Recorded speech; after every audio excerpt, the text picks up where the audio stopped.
당장 그만두지 못하겠소, 한국. 저리 비키시오. 이건 우리 중국이 할 것이오. 176km의 모래 집안.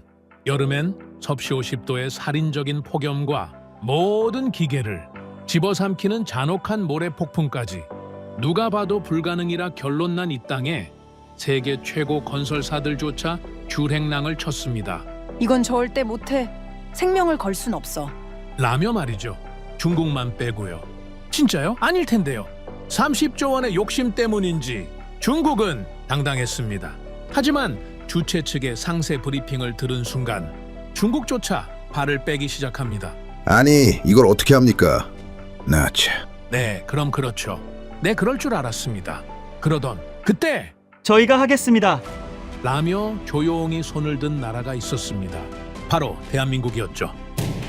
단출한 대표단, 낡은 작업복, 많지 않은 말. 저 사람들 뭐야? 누군가는 조롱했고 누군가는 의심했습니다. 그러나 그들은 말했죠. 우리 한국도 실패할 순 있습니다. 하지만 절대 포기하진 않겠습니다. 대체 무슨 일이 벌어진 걸까요? 그 전에 잠깐 1초 만에 누를 수 있는 좋아요 버튼을 꾹 눌러주시면 영상 제작에 아주 큰 힘이 됩니다. 그럼 바로 시작하겠습니다. 세계 최강이라 불리는 나라들이 있습니다. 영국, 프랑스, 러시아, 미국. 그들이 전부 도망쳤습니다. 고개를 저으며 돌아섰죠. 그런 프로젝트가 있었습니다. 끝없는 사막, 숨 막히는 열기, 기반시설 제로. 거기에 수천 킬로미터짜리 파이프라인을 깔아야 했죠. 이건 공사가 아니라 장례 절차입니다. 사막은 사람을 삼킵니다. 기업도 국가도 예외 없이 삼켜버리죠. 저는 그걸 너무나도 많이 봐왔습니다. 무너진 현장, 도망친 기업, 숨진 기술자들. 저는 로건 하크입니다. 이 이야기를 시작하기 전에 한 가지만 먼저 말씀드리겠습니다. 저는 실패를 기록하는 사람입니다. 30년 동안 전 세계 극한 현장에서 무너지는 이유만 적어왔죠. 성공을 기대한 적 없습니다. 이 프로젝트 또한 똑같이 끝날 거라 확신했습니다. 그런데 한 나라가 손을 들었습니다. 회의가 소집됐습니다. 전 세계에서 쟁쟁한 팀들이 모였죠. 누가 이 지옥 같은 프로젝트를 맡을 것인가? 표면적으로는 기회였습니다. 그러나 현장을 아는 사람들은 알고 있었죠. 이건 기회가 아니라 덫입니다. 영국 팀이 가장 먼저 움직였습니다. 현장을 둘러보고 돌아온 그들의 표정이 전부 말해줬죠. 대표가 입을 열었습니다. 사람이 할 수 있는 일이 아닙니다. 그게 끝이었습니다. 서류를 덮고 나갔죠. 저는 놀라지 않았습니다. 당연한 결론이었으니까요. 프랑스 팀도 마찬가지였습니다. 그들은 계산기를 두드렸죠. 숫자를 확인하더니 고개를 저었습니다. 운반 비용만으로 예산이 끝난다고요. 불가능합니다. 그 한마디를 남기고 빠졌습니다. 러시아는 어땠을까요? 영향력에 대한 욕심은 있었습니다. 그들은 어디서든 발을 걸치고 싶어 하죠. 그러나 이 사막만큼은 예외였습니다. 조용히 물러났습니다. 미국은 애초에 관심조차 보이지 않았죠. 그들에겐 이 프로젝트가 눈에 들어오지도 않았던 겁니다. 돈이 안 된다고 판단한 거죠. 회의실 분위기가 급격히 가라앉았습니다. 세계 최강이라 불리는 나라들이 하나둘 빠져나가자 남은 사람들 사이에 공감대가 형성됐죠. 이 프로젝트는 끝났다. 저도 그렇게 생각했습니다. 실패를 기록하러 온 제게 기록할 실패조차 시작되지 않을 것 같았죠. 그냥 철수 보고서만 쓰면 되는 상황이었습니다. 그때 한 팀이 손을 들었습니다. 중국이었죠. 돈 냄새를 맡았다는 게 느껴졌습니다. 그들은 화려한 실적과 인원으로 회의실을 밀어붙이기 시작했죠. 우리가 하겠습니다. 우리에겐 경험이 있습니다. 이 정도 규모는 해본 적 있습니다. 자신감이 넘쳤습니다. 숫자를 늘어놓았고 과거 프로젝트 사진을 보여주었고 가능하다는 말을 반복했죠. 회의실 일부에서는 고개를 끄덕이는 사람도 있었습니다. 저는 속으로 생각했습니다. 욕심이 클수록 도망도 빠르죠. 이 패턴을 수없이 봐왔습니다. 돈에 눈이 멀어 들어왔다가 현실을 마주하고 도망치는 기업들 말입니다. 중국은 돈을 받고 저는 시체를 받습니다. 이 사막에서 욕심은 무덤을 파는 삽과 같죠. 스스로 구덩이를 파놓고 들어가는 겁니다. 그러나 주최 측은 쉽게 넘어가지 않았습니다. 상세 브리핑이 시작됐죠. 질문이 쏟아졌습니다. 사막에서 장비가 과열되면 어떻게 하실 겁니까? 중국 측 대표가 잠시 머뭇거렸습니다. 예비 장비로 교체하면 됩니다. 답변이 나왔지만 목소리에서 확신이 줄어들었죠. 모래가 장비 내부로 유입되면요. 필터를 강화하면 됩니다. 그러나 어조가 달라지기 시작했습니다. 모래 폭풍이 수시로 지형을 바꾸면 어떻게 측량하실 겁니까? 중국 측은 잠시 침묵했습니다. 그리고 대충 둘러대기 시작했죠. 구체적인 답변이 나오지 않았습니다. 저는 지켜보고 있었습니다. 자신감이 회피로 바뀌는 과정을요. 처음에는 어깨를 펴고 있던 사람들이 점점 움츠러들었죠. 가장 결정적인 질문이 나왔습니다.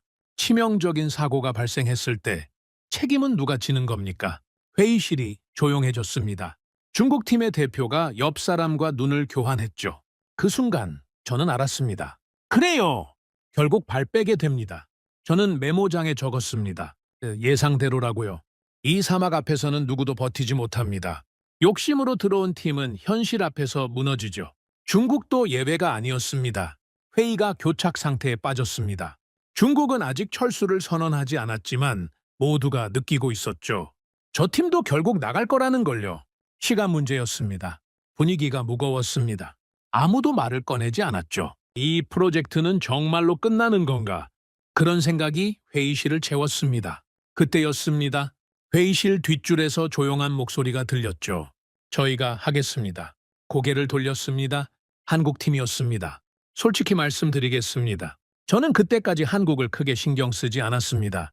열심히는 하지만 결국 한계가 있는 나라. 대기업은 있지만 시스템은 불안정한 국가.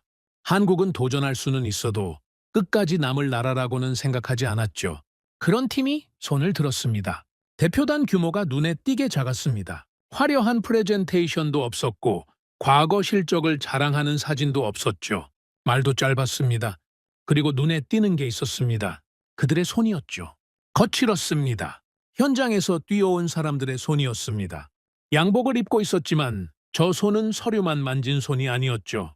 회의실 일부에서 조롱이 터졌습니다. 한국이요. 쟤들이 뭘 할 수 있다는 겁니까? 강대국들도 포기한 프로젝트를요. 웃음소리가 퍼졌습니다.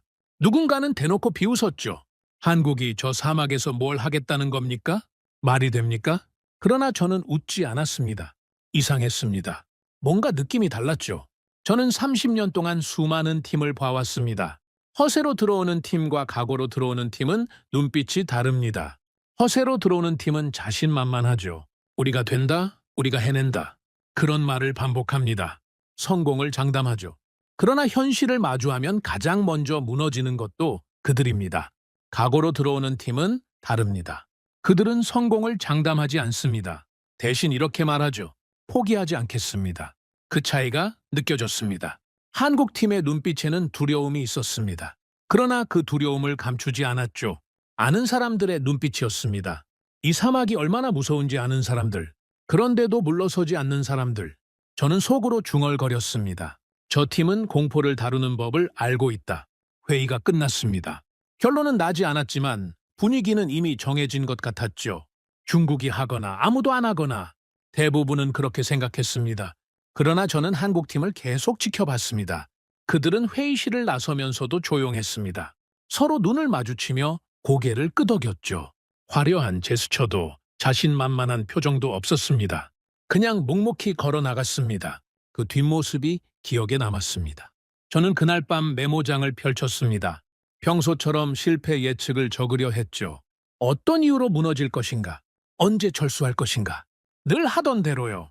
그런데 손이 멈췄습니다. 왜 저 팀은 물러서지 않는 거죠? 말이 안 됐습니다. 세계 최강이라 불리는 나라들이 전부 도망친 프로젝트입니다. 계산을 할 줄 아는 사람이라면 절대 손 들지 않을 상황이었죠. 비용, 위험, 실패 확률. 어느 쪽으로 계산해도 답이 안 나옵니다. 그런데 한국은 손을 들었습니다. 저는 그때까지 한국을 가성비 하청국 정도로 봤습니다. 싸게 해주는 나라, 열심히는 하지만 끝까지 가지는 못하는 나라. 그렇게 분류해놨죠. 그런데 그날 한국은 계산을 하지 않았습니다. 이게 무슨 의미인지 아시겠습니까? 계산을 하면 절대 손들 수 없는 프로젝트입니다. 그런데 한국은 그 계산을 포기한 얼굴이었습니다. 숫자가 아니라 다른 무언가를 보고 있는 눈빛이었죠. 저는 처음으로 이상한 감정을 느꼈습니다. 기대는 아니었습니다. 저는 실패를 기록하러 온 사람이죠. 성공을 기대한 적 없습니다. 그러나 뭔가 다른 느낌이 있었습니다. 호기심이라고 해야 할까요? 아니면 불안이라고 해야 할까요? 저 팀은 뭘 보고 있는 걸까요? 저는 메모장을 덮었습니다. 그리고 다음 날을 기다렸죠. 이 사막이 한국을 어떻게 삼켜버릴지, 아니면 한국이 이 사막에서 뭔가를 보여줄지 저는 지켜볼 생각이었습니다. 실패를 기록하러 온 사람으로서요. 그러나 한 가지는 확실했습니다. 저는 그날 처음으로 펜을 들기 전에 망설였다는 거죠. 30년 만에 처음이었습니다. 며칠 후 한국팀의 프레젠테이션이 있었습니다. 솔직히 말씀드리죠. 저는 큰 기대를 하지 않았습니다. 어차피 뻔한 패턴이니까요. 화려한 슬라이드, 과장된 숫자, 자신만만한 약속, 그리고 현실 앞에서 무너지는 결말. 30년 동안 그 패턴만 봐왔습니다. 그런데 한국팀은 달랐습니다. 회의실에 들어선 그들의 모습부터 이상했죠. 다른 나라 팀들은 양복을 빳빳하게 차려입고 왔습니다. 넥타이 매듭 하나까지 신경 쓴 티가 났죠. 그러나 한국팀은 작업복 차림이었습니다. 회의실에 작업복을 입고 온 겁니다. 누군가 킥킥거렸습니다. 저기 좀 보라고요. 회의실에 인부들이 왔다고요. 저는 웃지 않았습니다. 오히려 눈이 갔죠. 저 옷차림은 의도적입니다. 보여주려는 겁니다. 우리는 말로 하러 온 게 아니라고요. 한국팀 대표가 앞으로 나왔습니다. 프로젝터를 켜지 않았죠. 슬라이드도 없었습니다. 그냥 서서 말을 시작했습니다. 우린 실패할 수도 있습니다. 회의실이 술렁였습니다. 뭐라고요? 지금 뭐라고 했습니까? 실패할 수도 있다고요. 프레젠테이션 첫 마디가 그겁니까? 조롱이 터졌죠. 누군가 대놓고 말했습니다. 저러고 프로젝트를 따겠다는 겁니까? 웃음소리가 퍼졌습니다. 그러나 한국 대표는 흔들리지 않았습니다. 조용히 다음 말을 이었죠. 하지만 포기하지 않습니다. 회의실이 조용해졌습니다. 웃음소리가 멈췄죠. 뭔가 다른 공기가 흘렀습니다. 저는 그 순간을 놓치지 않았습니다. 펜을 들고 메모했죠. 허세는 우린 된다로 시작합니다. 각오는 우린 남는다로 시작하죠. 이게 차이입니다.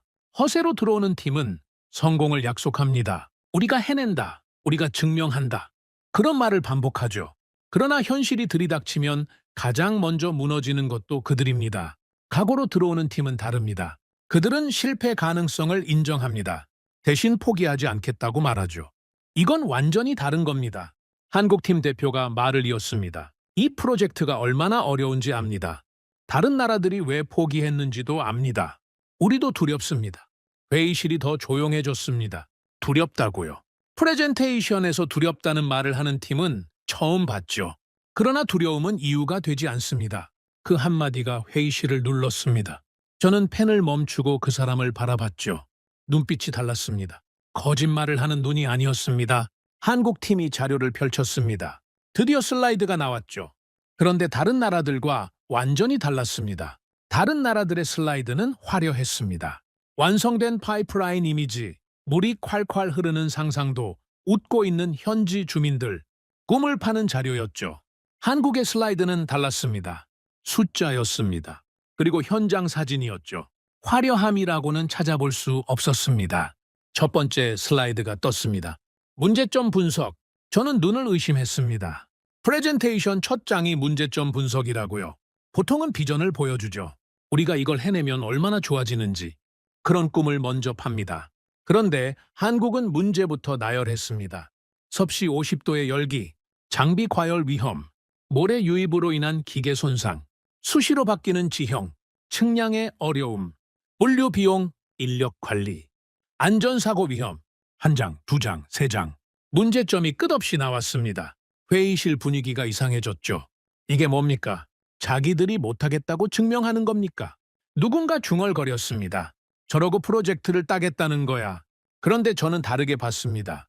저건 정직함입니다. 문제를 숨기지 않는 겁니다. 문제를 알아야 해결책을 만들 수 있죠. 다음 슬라이드가 떴습니다. 대응 방안? 여기서 한국의 진짜 무기가 나왔습니다. 다른 나라들은 파이프를 외부에서 가져오는 계산만 했습니다. 수천 킬로미터 떨어진 곳에서 만들어서 배로 실어오고 트럭으로 운반하는 방식이죠. 당연히 비용이 천문학적으로 올라갑니다. 시간도 끝없이 늘어나고요. 한국은 반대로 결정했습니다. 현장 옆에서 만들어버립니다. 회의실이 술렁였습니다. 뭐라고요? 사막 한복판에서 공장을 세운다고요? 그게 말이 됩니까? 저도 처음엔 이해가 안 됐습니다. 사막의 공장을요? 전기도 없고 물도 없고 도로도 없는 곳에요. 미친 소리 같았죠. 그런데 한국 대표가 설명을 이었습니다. 외부에서 가져오면 운반 비용이 전체 예산의 40%를 넘습니다. 그리고 운반 중 파손 위험도 있죠. 무엇보다 시간이 문제입니다. 사막에서 가장 비싼 건 자재가 아닙니다. 시간입니다. 저는 펜을 멈췄습니다. 맞는 말이었죠. 사막에서는 하루하루가 전쟁입니다. 시간이 늘어나면 비용만 올라가는 게 아닙니다. 사고 위험도 올라가고 사람이 지쳐나가고 결국 프로젝트가 무너지죠. 한국은 그걸 알고 있었습니다. 현장에서 파이프를 만들면 운반 비용이 사라집니다. 시간도 단축되죠. 그리고 무엇보다 우리가 직접 품질을 통제할 수 있습니다. 논리가 맞았습니다. 미친 소리 같았는데 듣고 보니 오히려 합리적이었죠. 다음 슬라이드가 떴습니다. 생산 시스템 구축 계획이었습니다. 한국은 이미 준비를 마친 상태였습니다. 이동식 생산 설비, 현장 조립 라인, 품질 검사 시스템, 전부 설계가 끝나 있었죠. 말만 하는 게 아니었습니다. 도면이 있었고 일정표가 있었고 인력 배치도가 있었습니다. 저는 그때 깨달았습니다. 한국은 공사를 하러 온 게 아니었다고요. 시스템을 들고 왔습니다. 다른 나라들은 문제 앞에서 계산기를 두드렸습니다. 안 된다는 숫자가 나오면 돌아섰죠. 그러나 한국은 문제를 분석하고 해결책을 설계하고 시스템으로 만들어 왔습니다. 차원이 달랐습니다. 한국 대표가 다음 슬라이드를 넘겼습니다. 팀 구조. 이게 두 번째 충격이었습니다. 보통 대형 프로젝트는 분업으로 돌아갑니다. 설계팀, 생산팀, 운반팀, 설치팀. 각자 맡은 일만 하죠. 문제가 생기면 책임을 떠넘깁니다. 설계가 잘못됐다, 생산이 늦었다, 운반에서 파손됐다. 서로 손가락질을 하죠. 한국은 달랐습니다. 생산, 운반, 설치, 검증. 이 네 가지가 하나의 흐름으로 연결돼 있었습니다. 한 팀이 끝나면 다음 팀이 바로 받는 구조였죠. 그리고 각 단계마다 책임자가 서명을 해야 했습니다. 책임을 미룰 구멍이 없었습니다. 저는 소름이 돋았습니다. 이건 기술보다 무서운 겁니다. 책임이 끊기지 않는 구조니까요. 보통 프로젝트가 무너지는 이유가 뭔지 아십니까? 기술 부족이 아닙니다. 책임 회피입니다. 문제가 생겼을 때 누구도 책임지지 않으려 하죠.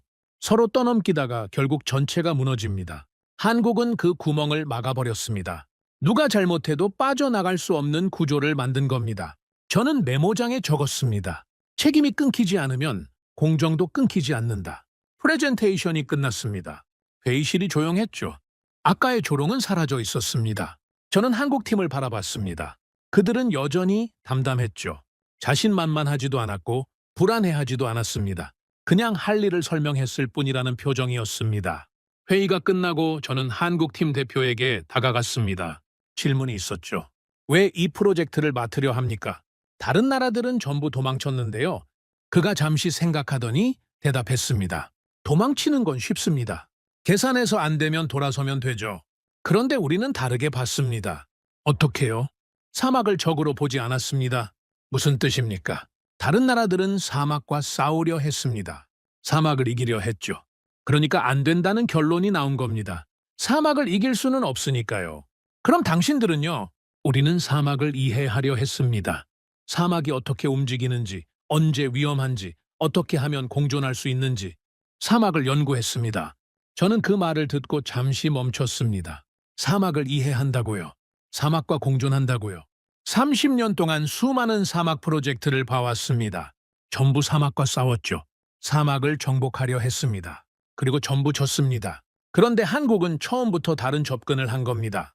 저는 메모장에 적었습니다. 이들은 사막을 정복하려는 게 아니다. 사막을 운영하려 한다. 그날 밤 저는 숙소에서 오래 생각했습니다. 한국이라는 나라를 다시 봐야 할 것 같았죠. 저는 그동안 한국을 가성비 하청국으로 분류해놨습니다. 싸게, 빠르게, 그러나 품질은 그저 그런 이미지였죠. 그런데 오늘 본 건 달랐습니다. 그들은 문제를 숨기지 않았습니다. 두려움을 인정했습니다. 그리고 해결책을 시스템으로 만들어 왔죠. 허세가 아니라 준비였습니다. 저는 처음으로 불길한 생각을 했습니다. 혹시 진짜 되는 건가? 아니, 그럴 리 없습니다. 사막은 사막이죠. 아무리 준비를 해도 결국 무너집니다. 저는 그걸 너무 많이 봐왔습니다. 그런데 마음 한구석이 흔들렸습니다. 저 팀은 다를지도 모른다. 저는 메모장을 덮고 불을 껐습니다. 내일부터 현장이 시작되죠. 한국이 진짜로 뭘 할 수 있는지 제 눈으로 직접 볼 겁니다. 실패를 기록하러 온 사람으로서요. 그러나 한 가지는 인정해야 했습니다. 프레젠테이션만 놓고 보면 한국은 지금까지 본 어떤 팀보다 준비가 돼 있었다고요. 말로 하는 게 아니라 구조로 들어왔습니다. 그게 어떤 결과를 만들어낼지 저는 지켜볼 겁니다. 공사가 시작됐습니다. 한국팀이 사막에 발을 디뎠죠. 장비가 들어오고 인력이 배치되고 첫 번째 측량이 시작됐습니다. 모든 게 계획대로 움직이는 것 같았죠. 저는 멀찍이 서 지켜봤습니다. 아직은 판단할 때가 아니었죠. 시작은 누구나 합니다. 문제는 그 다음입니다. 사막이 본색을 드러낼 때 그때 진짜가 나오죠. 첫 주는 순조로웠습니다. 기준점이 세워지고 파이프 생산 라인이 가동을 시작했죠.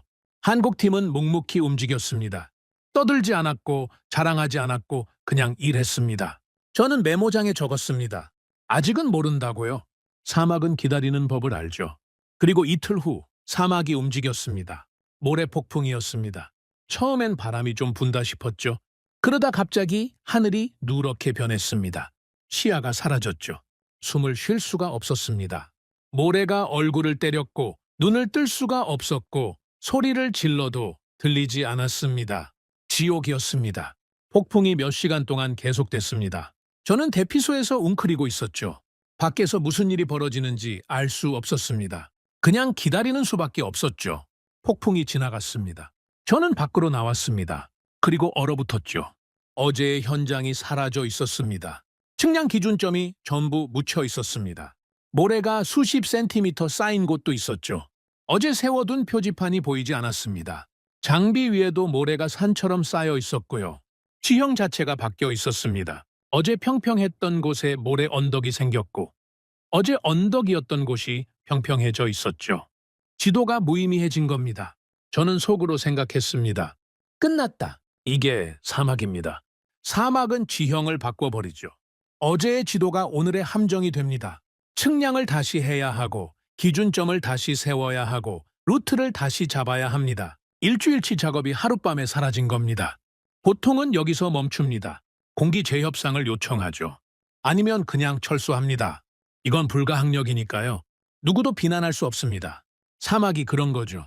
저는 한국팀을 바라봤습니다. 그들의 반응을 보려고요. 절망하고 있을 거라 생각했습니다. 당연하죠. 일주일치 노력이 날아갔으니까요. 그런데 이상했습니다. 한국팀은 이미 움직이고 있었습니다. 절망하고 있지 않았습니다. 회의를 하고 있지도 않았고 불평을 하고 있지도 않았죠. 그냥 일하고 있었습니다. 누군가는 묻힌 장비를 파내고 있었습니다. 누군가는 모래를 치우고 있었죠. 누군가는 벌써 측량 장비를 들고 새로운 기준점을 잡고 있었습니다. 저는 멈춰서서 그 광경을 바라봤습니다. 뭐 하는 겁니까? 이해가 안 됐습니다. 지금 상황 파악을 해야 할 때죠. 피해 규모를 산정하고 본사에 보고하고 일정 조정을 논의해야 합니다. 그게 정상적인 절차입니다. 그런데 한국팀은 그런 거 없었습니다. 바로 복구에 들어갔죠. 저는 한국팀 관리자에게 다가갔습니다. 지금 뭘 하는 겁니까? 피해 보고는요. 일정 조정은요. 그가 잠깐 손을 멈추고 저를 봤습니다. 보고는 나중에 합니다. 지금은 복구가 먼저죠. 그러고는 다시 일을 시작했습니다. 더 이상 대화할 시간이 없다는 듯이요. 저는 멍하니 서 있었습니다. 한국팀 전체가 같은 방식으로 움직이고 있었습니다. 누가 시킨 것 같지 않았죠. 그냥 자연스럽게 각자의 위치에서 복구를 시작했습니다. 손발이 맞았습니다. 마치 이런 상황을 수백 번 겪어본 것처럼요. 저는 메모장에 적었습니다. 이건 기술이 아니다. 규율이다. 규율. 그게 맞는 표현이었습니다. 감정에 휘둘리지 않는 겁니다. 상황이 터져도 멈추지 않는 겁니다. 그냥 다음 할 일을 하는 겁니다. 30년 동안 수많은 현장을 봐왔습니다. 위기가 터지면 보통 세 가지 반응이 나오죠. 첫째, 패닉. 어쩔 줄 몰라 하며 우왕좌왕합니다. 둘째, 책임 회피. 누구 잘못인지 따지기 시작하죠. 셋째, 포기. 안 된다며 철수를 논의합니다. 한국팀은 어느 쪽에도 속하지 않았습니다. 그냥 다시 시작했죠. 저는 그날을 리셋이라고 불렀습니다. 한국팀도 같은 표현을 쓰더군요. 어제는 잊고 오늘부터 다시. 그게 그들의 방식이었습니다. 사흘이 지났습니다. 한국팀은 기준점을 전부 다시 세웠습니다. 루트도 다시 잡았고 일정도 다시 짰죠. 일주일치 작업을 사흘 만에 복구한 겁니다. 어떻게 가능했을까요? 저는 지켜보면서 알게 됐습니다. 그들에겐 루틴이 있었습니다. 아침에 일어나면 장비 점검, 점심 전에 진행 상황 공유, 오후에 작업, 저녁에 정리와 다음날 준비. 매일 똑같았죠.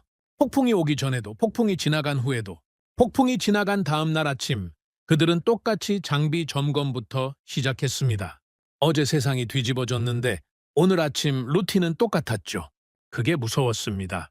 사막보다 강한 건 장비가 아닙니다. 습관입니다. 복구가 끝나고 다시 본 작업이 시작됐습니다.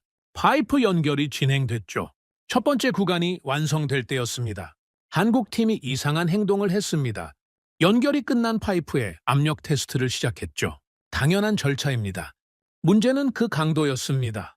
보통 압력 테스트는 설계 기준의 100%로 합니다. 그게 표준이죠.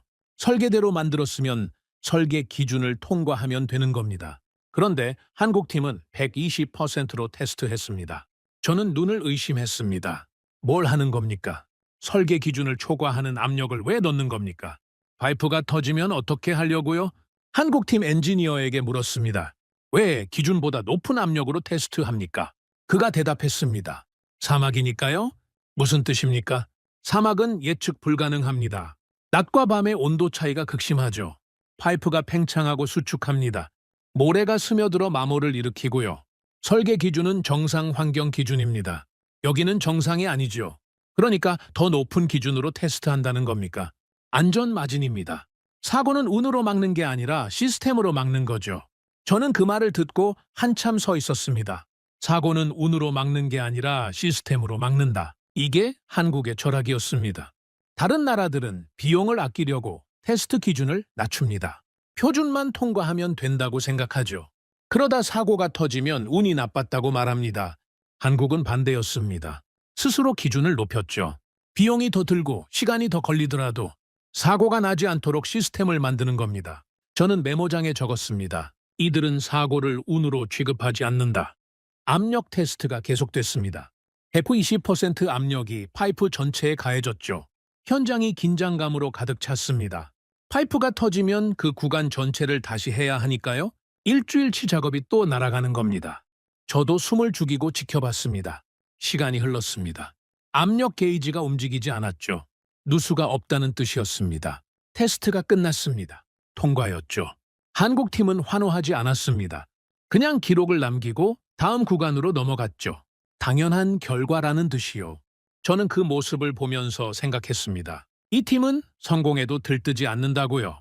실패해도 무너지지 않고 성공해도 들뜨지 않죠. 그냥 다음 할 일을 합니다.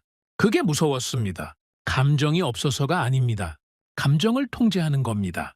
기쁨이든 절망이든 감정에 휘둘리면 실수가 나오죠. 한국팀은 그걸 알고 있었습니다. 현장 생활이 계속됐습니다. 저는 매일 한국팀을 관찰했죠. 놀라운 점이 하나 더 있었습니다. 사람이 무너지지 않았습니다. 사막은 장비만 공격하는 게 아닙니다. 사람을 공격하죠. 극심한 더위, 모래먼지, 건조한 공기, 밤에는 급격히 떨어지는 기온, 잠을 제대로 잘 수가 없습니다. 밥을 먹어도 모래가 씹히죠. 숨을 쉬어도 배에 모래가 들어오는 것 같습니다. 30년 동안 봐왔습니다. 사막에서 가장 먼저 무너지는 건 장비가 아니라 사람이죠. 체력이 떨어지고 의욕이 사라지고 짜증이 늘어납니다. 싸움이 나고 실수가 늘고 결국 프로젝트가 무너지죠. 한국팀은 달랐습니다. 피곤한 건 분명했습니다. 눈 밑에 다크서클이 생겼고 얼굴이 탔고 움직임이 느려진 사람도 있었죠. 그러나 무너지지는 않았습니다. 비결이 뭘까요? 저는 관찰했습니다.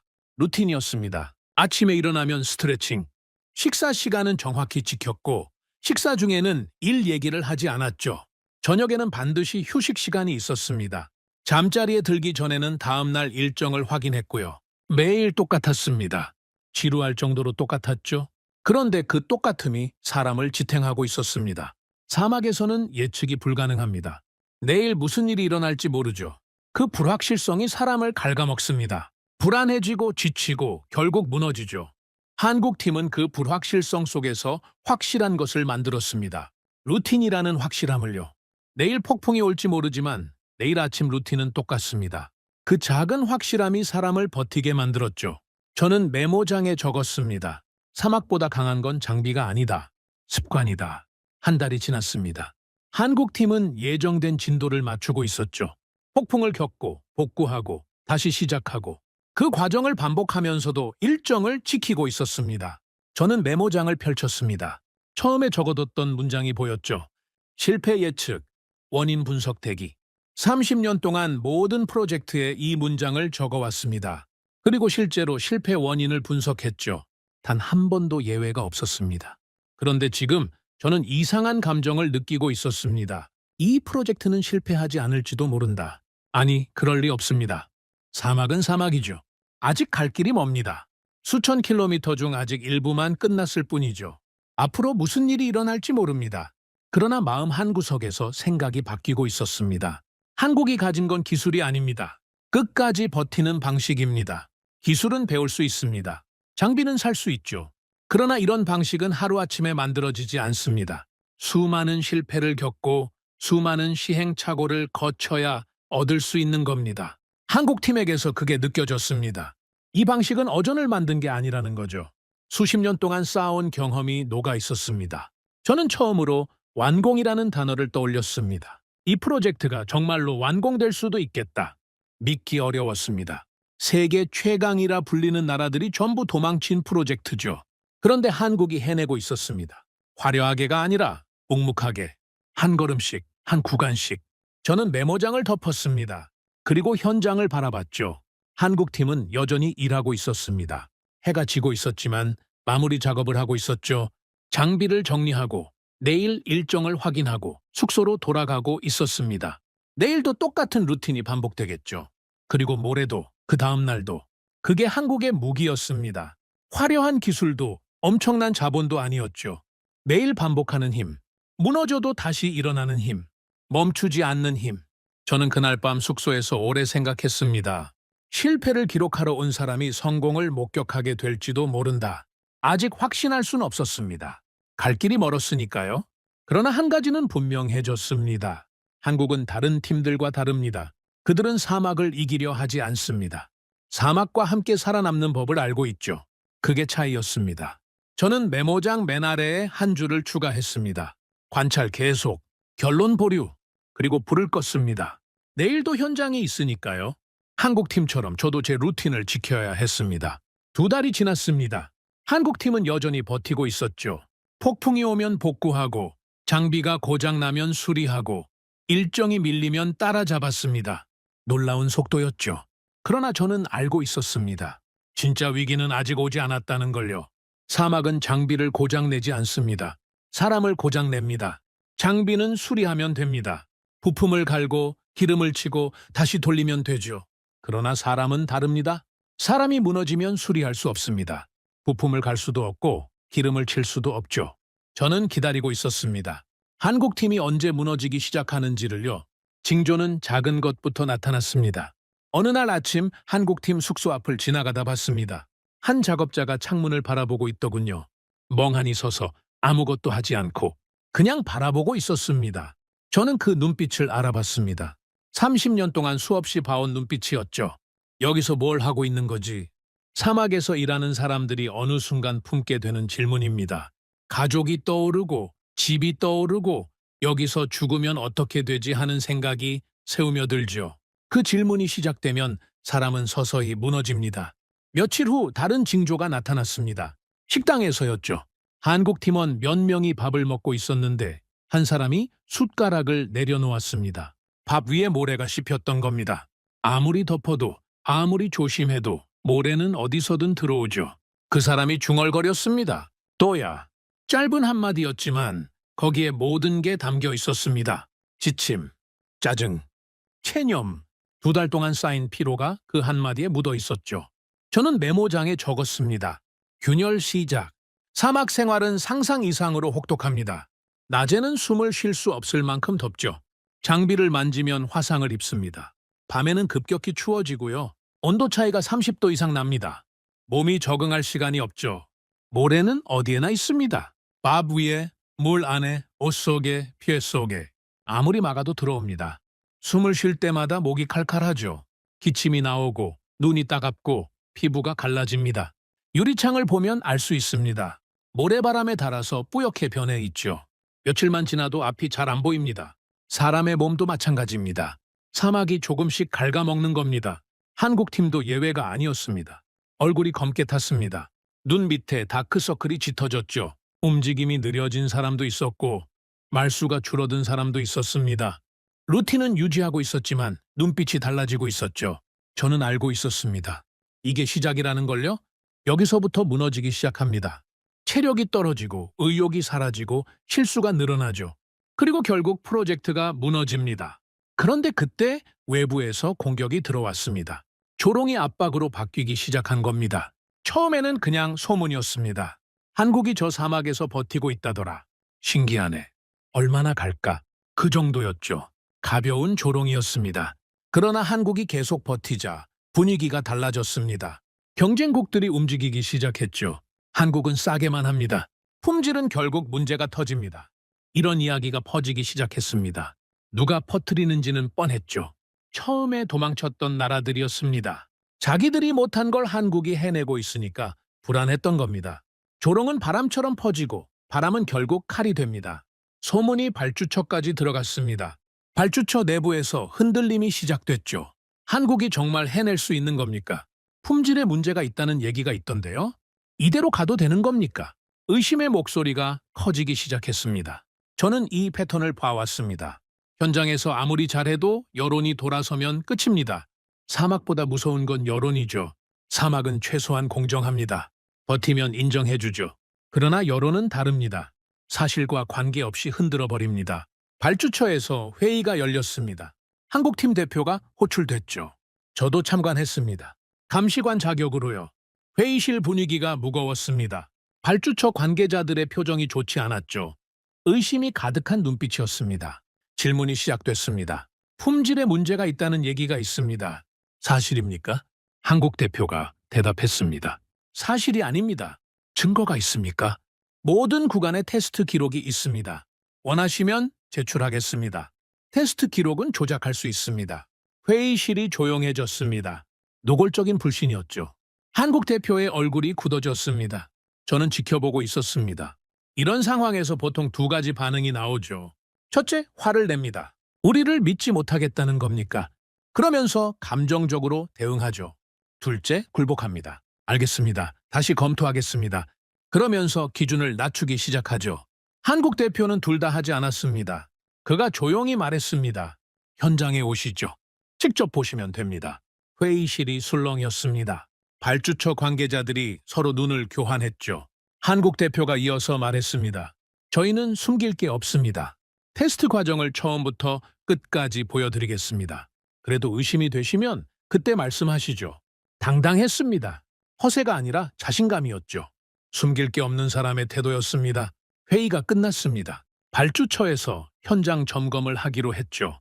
며칠 후로 일정이 잡혔습니다. 한국 팀에게는 증명의 시간이 주어진 겁니다. 그러나 동시에 압박이기도 했죠. 여기서 문제가 발견되면 끝입니다. 모든 게 무너지죠. 현장으로 돌아왔습니다. 한국 팀에게 소식이 전해졌죠. 저는 그들의 반응을 지켜봤습니다. 불안해할 거라 생각했죠. 당연합니다. 갑자기 점검이 들어온다는데 긴장되지 않을 수 없죠. 그런데 한국 팀의 반응은 달랐습니다. 관리자가 팀원들을 모았습니다. 그리고 한마디만 했죠. 평소대로 하면 됩니다. 그게 전부였습니다. 특별한 지시도 없었고 비상대책회의도 없었죠. 그냥 평소대로. 저는 의아했습니다. 이게 맞습니까? 발주처가 점검을 나오는데 특별히 준비하지 않는다고요? 한국 관리자에게 물었습니다. 점검 준비를 안 합니까? 그가 대답했습니다. 점검 때만 잘하면 무슨 소용입니까? 평소에 잘해야죠. 그리고 이어서 말했습니다. 우리는 매일이 점검입니다. 매일 기준을 지키고 있죠. 발주처가 언제 와도 상관없습니다. 저는 그 말을 듣고 한참 서 있었습니다. 매일이 점검이라. 그게 한국의 방식이었습니다. 점검 때만 잘하는 게 아니라 매일 기준을 지키는 것. 그러면 언제 누가 와도 당당할 수 있죠. 그런데 문제가 생겼습니다. 점검 이틀 전 장비 이상이 발생했습니다. 핵심 장비 중 하나가 오작동을 일으켰죠. 압력 측정 장비였습니다. 점검 때 반드시 필요한 장비였죠. 이게 없으면 테스트를 보여줄 수가 없습니다. 현장이 긴장감으로 가득 찼습니다. 수리를 시도했지만 부품이 필요했죠. 부품을 가져오려면 최소 일주일이 걸렸습니다. 점검은 이틀 후인데요. 누군가 말했습니다. 점검 연기를 요청하죠. 합리적인 제안이었습니다. 장비 고장은 불가항력이니까요. 발주처도 이해할 겁니다. 그런데 한국 관리자가 고개를 저었습니다. 연기하면 안 됩니다. 왜요? 장비가 고장 났는데요. 연기하면 핑계라고 생각할 겁니다. 뭔가 숨기려고 시간을 번다고요.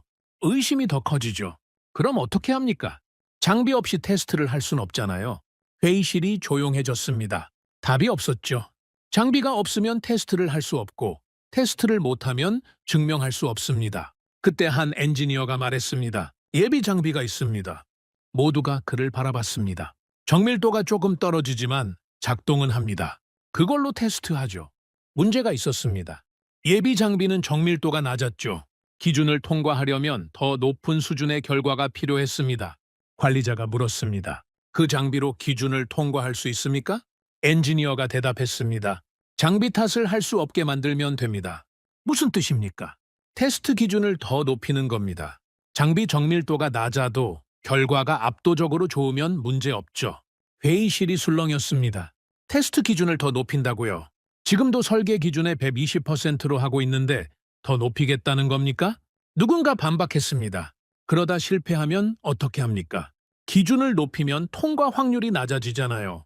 엔지니어가 대답했습니다. 우리가 만든 걸 믿어야죠. 우리는 처음부터 기준 이상으로 만들어 왔습니다. 더 높은 기준도 통과할 수 있습니다. 저는 그 대화를 듣고 있었습니다. 믿기 어려웠죠. 보통은 반대로 합니다. 문제가 생기면 기준을 낮추죠. 이번만 봐달라고, 상황이 어려웠다고. 그렇게 빠져나갑니다. 한국은 반대였습니다. 문제가 생겼는데 기준을 더 높이겠다는 겁니다. 저는 속으로 생각했습니다. 미쳤다. 그러나 동시에 다른 생각도 들었죠. 저건 자신감이다. 자기들이 만든 것에 대한 확신, 기준을 높여도 통과할 수 있다는 믿음. 그게 아니면 저런 결정을 할 수 없습니다. 회의가 끝났습니다. 결정이 내려졌죠. 테스트 기준을 설계 기준의 130%로 올린다. 한국은 속도를 버렸습니다. 대신 신뢰를 택했죠. 점검 전날 밤이었습니다. 저는 현장을 둘러봤습니다. 한국 팀은 마지막 준비를 하고 있었죠. 장비를 점검하고 기록을 정리하고 내일 일정을 확인하고 있었습니다. 그런데 분위기가 이상했습니다. 너무 조용했습니다. 긴장감이 현장을 눌러고 있었죠. 말소리가 줄었습니다. 농담도 없었고 웃음도 없었습니다. 다들 각자의 위치에서 묵묵히 움직이고 있었죠. 저는 하늘을 올려다봤습니다. 바람이 불고 있었죠. 모래 냄새가 났습니다. 기상 예보를 확인했습니다. 내일 모래 폭풍 가능성 있음. 가슴이 내려앉았습니다. 하필이면 점검날에 폭풍이라니. 운이 없어도 이렇게 없을 수가 없죠. 한국 팀도 알고 있었습니다. 예보를 확인했을 겁니다. 그런데 아무도 그 얘기를 하지 않았죠. 그냥 묵묵히 준비만 하고 있었습니다. 저는 한국 관리자를 찾았습니다. 내일 폭풍이 올 수도 있습니다. 점검 연기를 요청해야 하지 않습니까? 그가 대답했습니다. 요청하지 않습니다. 왜요? 폭풍이 오면 테스트가 불가능할 수도 있잖아요. 그가 잠시 침묵하더니 말했습니다. 폭풍이 오면 대응하면 됩니다. 안 오면 예정대로 하고요. 우리가 통제할 수 없는 건 걱정해봤자 소용없습니다. 그리고 이어서 말했습니다. 우리가 할 수 있는 건 준비뿐입니다. 준비는 다 했죠. 저는 그 말을 듣고 아무 말도 할 수 없었습니다.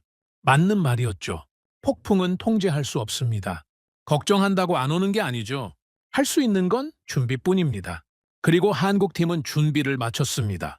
밤이 깊어졌습니다. 한국팀은 숙소로 돌아갔죠. 저도 숙소로 향했습니다. 걸어가면서 현장을 뒤돌아봤습니다. 불이 꺼진 현장이 어둠 속에 있었죠. 멀리서 바람 소리가 들렸습니다. 내일이면 모든 게 결정됩니다. 한국이 증명하거나 무너지거나 둘 중 하나죠. 저는 메모장을 펼쳤습니다. 그리고 한 줄을 적었죠. 그날 밤 현장은 조용했다. 너무 조용해서 무서웠다. 그리고 또 한 줄을 추가했습니다. 내일이 고비다. 저는 메모장을 덮었습니다. 그리고 잠자리에 들었죠. 내일 무슨 일이 일어날지 모릅니다. 폭풍이 올 수도 있고 테스트가 실패할 수도 있고 발주처가 계약을 재검토할 수도 있죠. 그러나 한 가지는 확실했습니다. 한국팀은 도망치지 않을 겁니다. 그들은 이미 결정을 내렸죠. 기준을 높이고 연기를 거부하고 폭풍에도 맞서기로 했습니다. 저는 처음으로 이상한 감정을 느꼈습니다. 응원하고 싶었습니다. 30년 동안 실패를 기록해온 사람이 처음으로 누군가의 성공을 바라고 있었죠. 그게 저를 불편하게 만들었습니다. 저는 중립적인 감시관이어야 합니다. 누구 편도 들어서는 안 되죠. 그런데 마음이 흔들리고 있었습니다. 저는 눈을 감았습니다. 내일을 기다리면서요. 한국이 어떤 모습을 보여줄지 저는 지켜볼 겁니다. 점검 당일 아침이 밝았습니다. 저는 눈을 뜨자마자 창문을 봤죠. 바람이 불고 있었습니다. 하늘이 뿌옇게 흐려져 있었죠. 폭풍의 전조였습니다. 가슴이 내려앉았습니다. 최악의 시나리오가 현실이 되려 하고 있었죠. 현장으로 나갔습니다. 한국 팀은 이미 움직이고 있었죠. 새벽부터 나와 있었던 것 같았습니다. 장비를 덮개로 감싸고 측정 기기를 보호하고 폭풍에 대비하고 있었습니다. 관리자를 찾았습니다. 폭풍이 오고 있습니다. 어떻게 하실 겁니까? 그가 하늘을 올려다 봤습니다. 그리고 담담하게 말했죠. 3시간 정도 여유가 있습니다. 그 안에 핵심 테스트를 마치면 됩니다. 3시간이요. 원래 일정은 하루 종일 아니었습니까? 핵심만 보여주면 됩니다. 나머지는 기록으로 증명하죠. 저는 그 말을 듣고 놀랐습니다. 포기가 아니었죠. 축소도 아니었습니다. 상황에 맞춰 전략을 바꾼 겁니다. 할 수 있는 것에 집중하는 거죠. 발주처 점검단이 도착했습니다. 그들도 하늘을 봤죠. 표정이 좋지 않았습니다. 점검을 연기하자는 의견이 나왔습니다. 그때 한국 대표가 말했습니다. 예정대로 진행하겠습니다. 점검단이 의아한 표정을 지었죠. 폭풍이 오고 있는데요. 위험하지 않습니까? 한국 대표가 대답했습니다. 사막에서는 늘 이런 상황입니다. 폭풍을 피해서 일할 수 있는 날이 얼마나 되겠습니까? 이런 환경에서도 품질을 유지하는 게 우리의 방식입니다. 점검단이 서로 눈을 교환했습니다. 그리고 고개를 끄덕였죠. 좋습니다. 진행하시죠. 점검이 시작됐습니다. 한국팀은 점검단을 현장 전체로 안내했습니다. 저도 따라갔죠. 그런데 움직이면서 저는 놀라운 광경을 보게 됐습니다. 현장이 하나의 도시 같았습니다. 파이프 생산 공장이 있었습니다. 사막 한복판에 세워진 공장이었죠. 콘크리트 파이프가 줄줄이 생산되고 있었습니다. 거대한 파이프들이 컨베이어 벨트 위로 흘러나왔죠. 그 옆에는 정비 시설이 있었습니다. 고장난 장비를 즉시 수리할 수 있는 공간이었죠. 부품 창고도 있었고 정비 인력도 상주하고 있었습니다. 숙소와 식당도 체계적으로 배치돼 있었습니다. 의료시설까지 있었죠. 작은 규모였지만 응급 상황에 대응할 수 있는 수준이었습니다. 저는 멈춰 서서 그 광경을 바라봤습니다. 이건 공사 현장이 아니었습니다. 자급자족이 가능한 전진기지였죠. 점검단도 같은 생각을 한 것 같았습니다. 한 관계자가 중얼거렸죠. 이 정도일 줄은 몰랐습니다. 한국 대표가 설명했습니다. 외부 지원에 의존하면 사막에서 살아남을 수 없습니다. 물류가 끊기면 끝이죠. 그래서 현장에서 모든 걸 해결할 수 있는 시스템을 구축했습니다. 점검단이 고개를 끄덕였습니다. 눈빛이 달라지고 있었죠. 의심에서 놀라움으로 바뀌고 있었습니다. 생산 라인으로 이동했습니다. 거대한 콘크리트 파이프가 만들어지는 과정을 직접 봤죠. 철근을 엮고 콘크리트를 붓고 양생하고 검사하는 전 과정이 한 곳에서 이루어지고 있었습니다. 점검단 중 한 명이 물었습니다. 하루에 몇 개나 생산합니까? 한국 엔지니어가 대답했습니다. 조건에 따라 다르지만 최대 수십 개까지 가능합니다. 점검단이 술렁였습니다.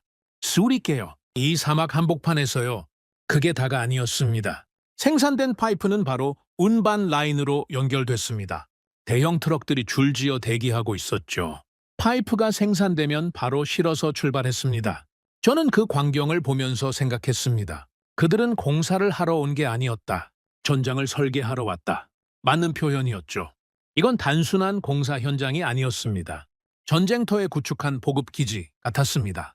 모든 게 연결돼 있었고 모든 게 효율적으로 움직이고 있었죠. 점검단이 운반 과정을 보고 싶다고 했습니다. 한국팀이 안내했죠. 우리는 차를 타고 이동했습니다. 그리고 저는 또 한 번 놀라운 광경을 봤습니다.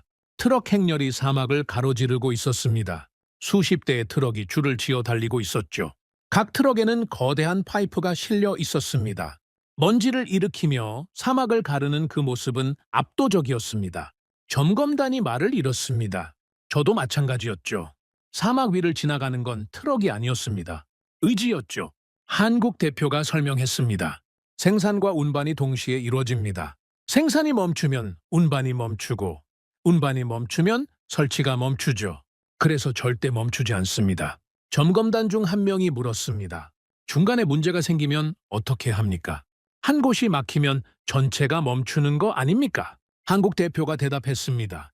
그래서 예비 라인이 있습니다. 한 라인이 막히면 다른 라인이 받죠. 그리고 문제가 생긴 라인은 즉시 복구합니다. 점검단이 고개를 끄덕였습니다. 빈틈이 없었죠. 모든 상황에 대비가 돼 있었습니다. 설치 현장으로 이동했습니다. 파이프가 땅에 묻히는 과정을 봤죠. 거대한 파이프가 크레인에 들려 내려갔습니다. 정확한 위치에 정확한 각도로 밀리미터 단위로 조정하고 있었습니다. 연결 작업이 시작됐습니다. 파이프와 파이프 사이를 이어붙이는 작업이었죠. 여기서 오차가 나면 나중에 누수가 발생합니다. 가장 중요한 공정이었죠. 한국팀은 연결 부위를 3번 확인했습니다. 첫 번째는 유관 검사, 두 번째는 측정 검사, 세 번째는 압력 검사였죠. 한 번도 아니고 3번이었습니다. 점검단이 물었습니다. 왜 3번이나 확인합니까? 한 번이면 충분하지 않습니까? 한국 엔지니어가 대답했습니다. 사막에서는 한 번의 실수가 전체를 무너뜨립니다. 나중에 문제가 발견되면 그 구간을 다시 파야 합니다. 비용이 10배로 늘어나죠. 처음에 3번 확인하는 게 훨씬 효율적입니다. 점검단이 고개를 끄덕였습니다. 논리적이었죠. 비용 절감이 아니라 비용 최적화였습니다. 그때 바람이 강해지기 시작했습니다. 하늘이 더 어두워졌죠. 폭풍이 가까워지고 있었습니다. 점검단이 불안한 표정을 지었습니다. 한국 대표가 말했습니다. 핵심 테스트를 시작하겠습니다. 시간이 없습니다. 압력 테스트 현장으로 이동했습니다.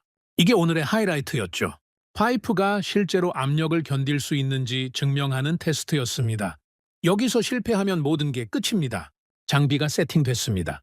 예비 장비였죠. 정밀도가 낮은 장비. 그래서 한국팀은 테스트 기준을 130%로 올렸습니다.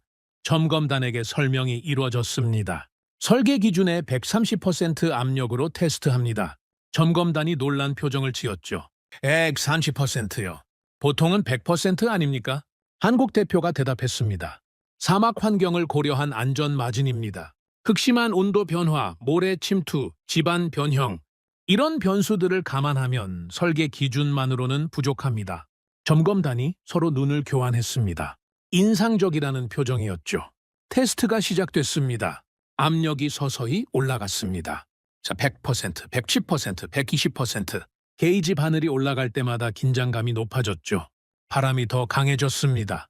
모래가 날리기 시작했죠. 시야가 좁아지고 있었습니다. 시간이 없었습니다. 25%. 파이프에서 소리가 났습니다. 압력을 버티는 소리였죠. 정상적인 소리였지만 심장이 쿵쾅거렸습니다. 178%. 점검단의 얼굴이 굳어졌습니다. 저도 숨을 멈추고 지켜봤죠. 130%. 게이지가 멈췄습니다. 목표 압력에 도달했죠. 엔지니어가 외쳤습니다. 유지합니다. 5분간 유지합니다. 가장 긴 5분이었습니다. 바람은 점점 강해지고 모래는 점점 많이 날리고 압력은 130%를 유지하고 있었죠. 아무도 말을 하지 않았습니다. 게이지만 바라보고 있었죠. 5분이 지났습니다. 엔지니어가 소리쳤습니다. 테스트 완료. 누수 없음. 압력 안정. 현장에서 탄성이 터져 나왔습니다. 저도 모르게 안도의 한숨을 쉬었죠. 점검단 대표가 고개를 끄덕였습니다. 인정합니다. 훌륭한 품질입니다. 그러나 축하할 시간이 없었습니다. 폭풍이 코앞까지 와 있었죠. 한국 대표가 소리쳤습니다. 철수합니다. 장비 보호 우선입니다. 한국팀이 일사불란하게 움직였습니다. 장비를 덮고 자료를 챙기고 점검단을 안전한 곳으로 안내했죠. 대피소에 들어간 직후 폭풍이 덮쳤습니다. 밖에서 굉음이 들렸습니다. 모래가 벽을 때리는 소리였죠. 창문이 흔들렸고 건물 전체가 진동했습니다. 점검단 중 한 명이 중얼거렸습니다. 이런 환경에서 일하는 겁니까? 매일요. 한국 대표가 대답했습니다. 네, 매일 이렇습니다.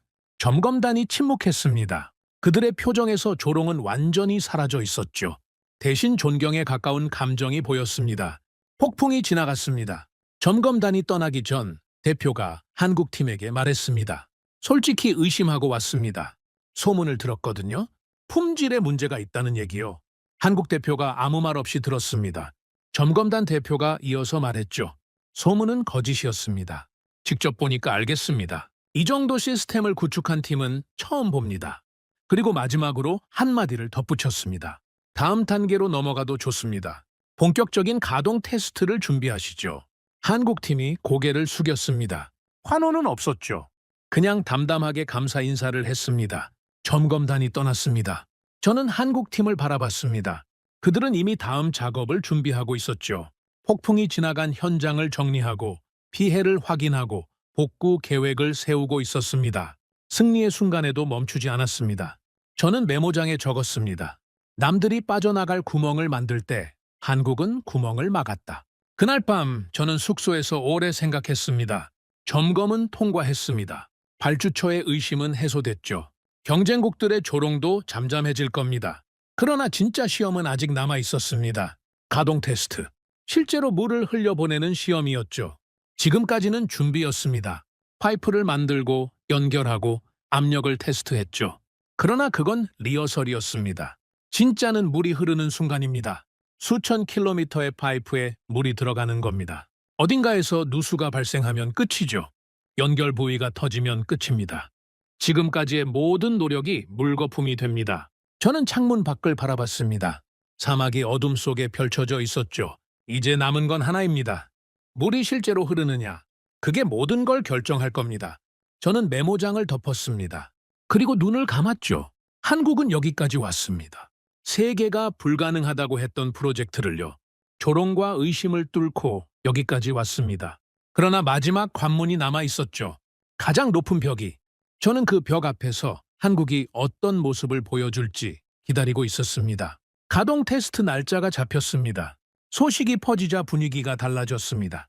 현장뿐만 아니라 외부에서도 관심이 집중됐죠. 세계가 지켜보고 있었습니다. 불가능하다고 했던 프로젝트가 정말로 완성되는지를요. 발주처에서 공식 발표가 나왔습니다. 일주일 후 최종 가동 테스트를 실시한다. 이건 단순한 시험이 아니었습니다. 한 나라의 자존심이 걸린 판결이었죠. 성공하면 한국은 전설이 됩니다. 실패하면 모든 게 무너지죠. 지금까지의 노력, 희생, 땀, 전부 물거품이 됩니다. 저는 현장을 둘러봤습니다. 한국팀의 얼굴에 긴장이 서려 있었죠. 평소의 담담함이 사라져 있었습니다. 당연했습니다. 이 시험의 무게를 모를 리 없으니까요. 그런데 그때 예상치 못한 일이 벌어졌습니다. 경쟁국들이 움직이기 시작한 겁니다. 처음에는 소문으로 들렸습니다. 발주처 주변에서 이상한 접촉이 있다고요.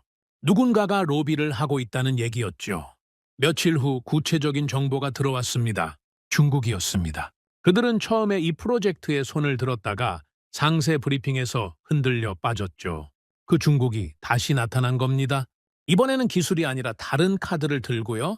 발주처 관계자에게 접근했다고 합니다. 제안은 간단했죠. 한국과의 계약을 재검토하라. 우리가 더 좋은 조건을 제시하겠다. 저는 그 소식을 듣고 씁쓸했습니다. 더 좋은 조건이라. 무슨 조건이겠습니까? 돈이죠. 정치적 지원이죠. 기술로 이길 수 없으니까 거래로 흔드는 겁니다. 발주처 내부에서 논의가 시작됐습니다. 일부는 흔들렸죠. 중국의 제안이 매력적이었던 겁니다. 당장의 이익을 생각하면 나쁘지 않았으니까요. 저는 회의에 참관했습니다. 감시관 자격으로요. 중국 측 로비스트가 발언했습니다. 한국은 기술력은 있을지 모릅니다. 하지만 외교력이 없죠. 장기적으로 봤을 때 우리와 손잡는 게 유리합니다. 논리적인 것처럼 들렸습니다. 그러나 저는 속이 뒤틀렸죠. 기술로 승부하지 못하니까 정치로 뒤집으려는 겁니까? 한국 대표는 그 자리에 없었습니다. 초대받지 못했죠. 자기들끼리 논의하겠다는 거였습니다. 회의가 끝났습니다. 결론은 나지 않았죠. 그러나 분위기는 좋지 않았습니다. 한국에 대한 의심이 다시 고개를 들고 있었습니다. 저는 한국팀에게 이 소식을 전해야 할지 고민했습니다. 알면 동요할 수도 있으니까요. 그러나 숨기는 건 옳지 않았습니다. 한국 대표를 찾아갔습니다. 회의 내용을 알고 있습니까? 그가 고개를 끄덕였습니다. 들었습니다. 어떻게 대응하실 겁니까? 중국이 거래를 제한하고 있습니다. 발주처가 흔들릴 수도 있습니다. 그가 잠시 침묵했습니다. 그리고 담담하게 말했죠. 우리는 거래할 게 없습니다. 무슨 뜻입니까? 한국은 외교 카드가 없습니다. 정치적 영향력도 없죠. 우리가 가진 건 현장뿐입니다. 그래서 현장에서 증명하는 수밖에 없습니다. 저는 그 말을 듣고 한참 서 있었습니다. 한국은 외교 카드가 없었습니다. 그래서 더 무서웠죠. 거래로 이기는 사람은 거래가 끝나면 사라집니다. 그러나 실력으로 이기는 사람은 남죠. 한국은 후자였습니다. 협상 테이블에서 싸울 무기가 없으니까 현장에서 압도적으로 이기는 수밖에 없었습니다. 가동 테스트 준비가 시작됐습니다. 한국팀은 더 철저해졌습니다. 모든 구간을 다시 점검했죠. 연결 부위를 하나하나 확인하고 압력 테스트를 반복하고 기록을 정리했습니다. 저는 지켜보면서 물었습니다. 이미 점검이 끝난 구간 아닙니까? 왜 다시 합니까? 한국 엔지니어가 대답했습니다. 마지막이니까요. 한 번 더 확인해서 나쁠 건 없습니다. 시간 낭비 아닙니까? 일정이 빡빡한데요? 시간 낭비가 아닙니다. 보험이죠. 가동 테스트에서 문제가 발생하면 모든 게 끝입니다. 그 위험을 줄이는 데 시간을 쓰는 건 낭비가 아닙니다. 저는 고개를 끄덕였습니다. 맞는 말이었죠. 다른 나라들은 이런 상황에서 기준을 낮춥니다.